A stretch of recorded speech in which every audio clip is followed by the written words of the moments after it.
Sabay-sabay natin alamin ang mga kaganapan na nangyayari sa ating bansa.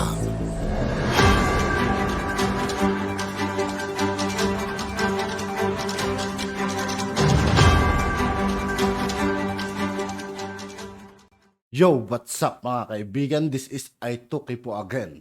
Ngayon nandito ulit tayo sa channel ni Pinas News Insider. Dito ulit tayo magbibigay ng komento at reaksyon. Kaya samahan nyo ako guys, let's go! Ito ang balita ngayon. Viral ngayon sa mundo ng social media. Ang di umano'y balitang paggalas ni Vice President Sara Duterte sa Lakas CMD at pag-demote kay former President Gloria Macapagal-Arroyo. Nangangahulugan di umano na something is very wrong sa nasabing partido. Ito'y ayon mismo kay Attorney Salvador Panelo. Pangulong Bongbong Marcos tinawag ang atensyon sa mga kaganapang ito. Totoong kulay ni Martin Romualdez lumabas na. Ito'y ayon sa ating mga kababayan.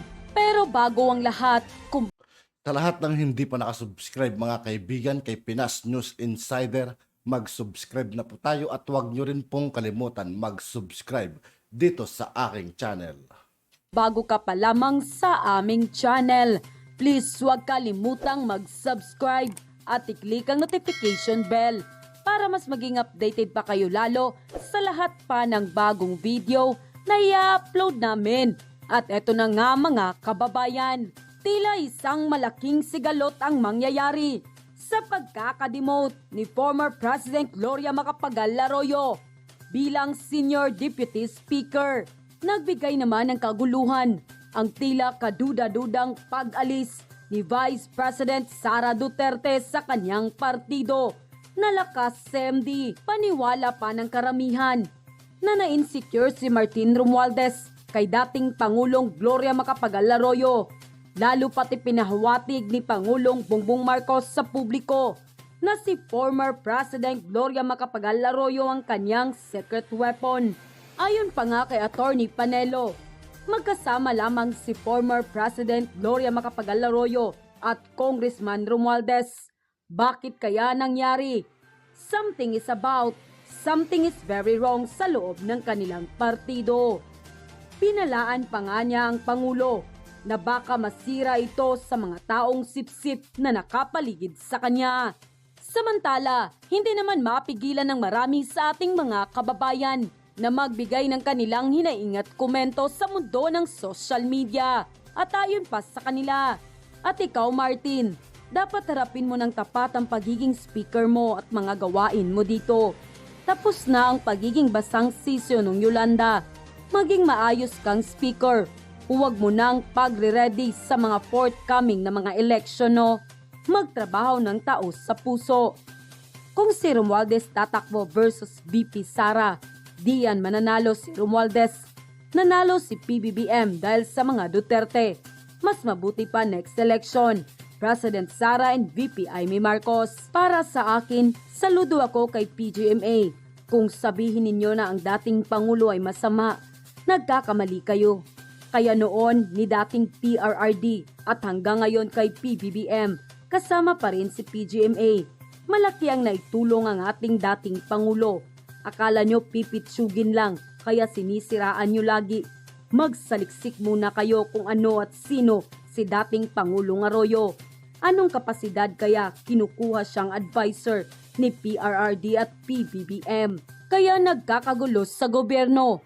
Gawang mga atat na makapwesto. Dapat ayusin ni PBBM yan. Or else, darating ang araw. Lahat kaming loyalist. Lipat kay Inday Sara Duterte. Naku po, grabe. Baka masira ang unit team sa kakagawa ni Speaker. Baka yan pa ang dahilan kaya mabuwag ang unit team na minahal ng taong bayan. Mahal na Pangulo, mag-ingat po kayo. Dahil unti-unti nang umaalingasaw ang tinatagong baho ni Speaker. Delikado po kayo dito at nanganganib. Alam naman natin, dyan sa Kongreso, hindi yan gagalaw unless na merong sanction ng pinaka-head ang head ng Kongreso, si Martin Romualdez.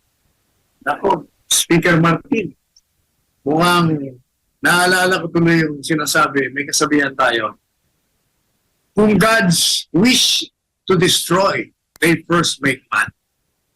Mukhang yan ang magiging prinsipyo mag-a-apply sa inyo.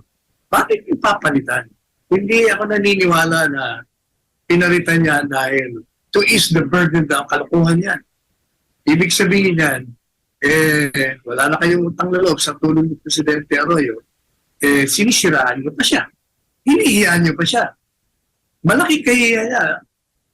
Alam mo ito si Presidente Arroyo, talagang edukadong tao. Kaya kita mo, sagot niya, pribileyo ng Kongreso. Kumbaga, hindi niya inilabas yung kanyang talagang reaksyon. Para wala ng gulo. Pero, I understand, si BP Inday Sara, nag-resign sa lakas. Yes, sir.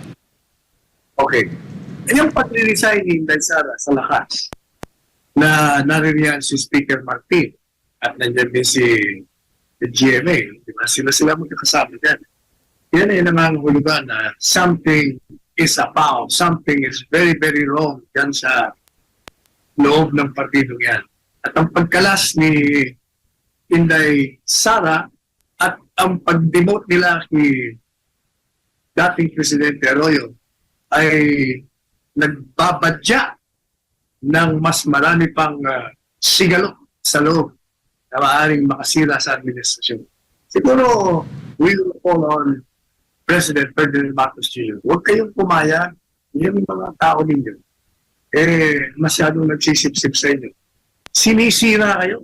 Kayo ang nasisira niya, Mr. President. Gawan niyo ng parang ginagawa niyo.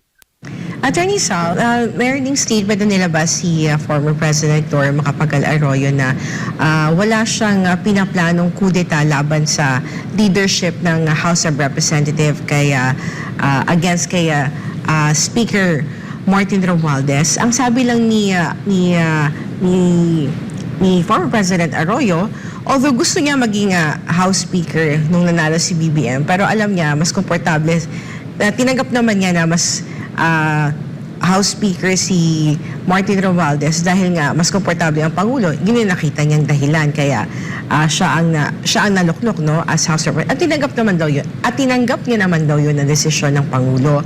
Pero sabi niya, gusto niya i-clarify na baka daw kasi sabi niya, I decided I must speak out to clarify my political position. Indeed, some of my actions may have been misconstrued, such as my recent trip with a delegation of congressmen to Korea for some official meeting. So nagkaroon ng meeting sa Korea si PGMA with some congressmen at baka inisip ng mga kasamahan niya sa Kongreso na baka may pinaplano si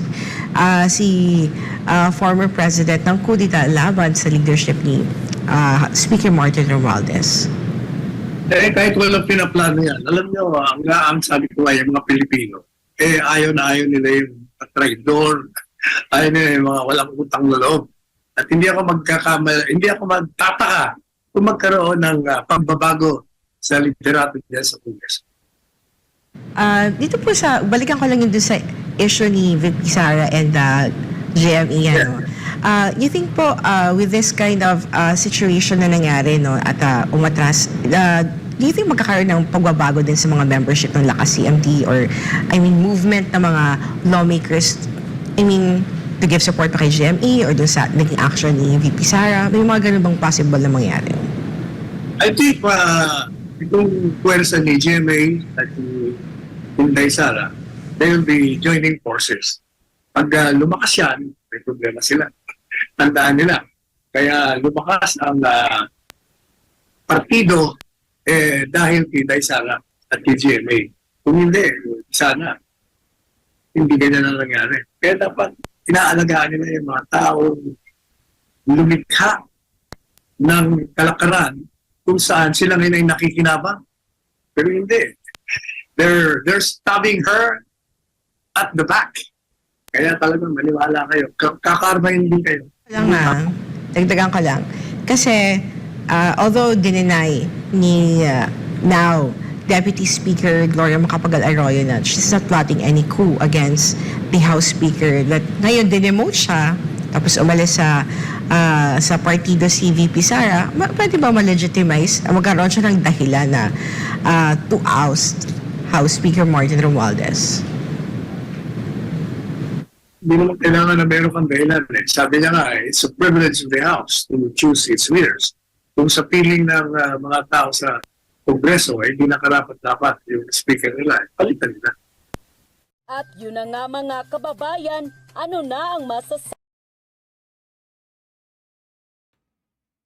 At yun nga po mga kaibigan, dito po nagtatapos ang ating reaction video. Muli ako po si I2K ng Sundalo ng Dunggalo. Maraming salamat sa patuloy na pagsuporta. Yeah, peace out.